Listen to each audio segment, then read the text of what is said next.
সকল অশান্তি, অনিয়ম, দুর্দশা, দুঃখ, গ্লানি যা কিছুই আছে, এগুলার একমাত্র কারণ শরীয়তের, কোরআনের আইনের অভাব, শরীয়তের অনুপস্থিতি।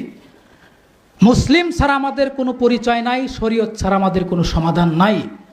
আপনি গণতন্ত্রতে সমাধান খোঁজেন, লাভ হবে না। আপনি সেকুলারিজম, ধর্মনিরপেক্ষতাবাদী সমাধান খোঁজেন, লাভ হবে না। আপনি সমাজতন্ত্রতে সমাধান খোঁজেন, লাভ হবে না। আপনি নারীবাদে সমাধান খোঁজেন, লাভ হবে না। আপনি জাতীয়তাবাদে সমাধান খোঁজেন, লাভ হবে না।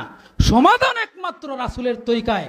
আমাদের হৃদয়ের বদ্ধমূল আকীদা এবং দৃঢ় বিশ্বাস হচ্ছে রাসূল সাল্লাল্লাহু আলাইহি ওয়াসাল্লামের তরিকার বাইরে পৃথিবীতে এর উত্তম অথবা এর সমপর্যায়ের কোনো তরিকা আছে, এটা বিশ্বাস করলে তার ঈমান নাই।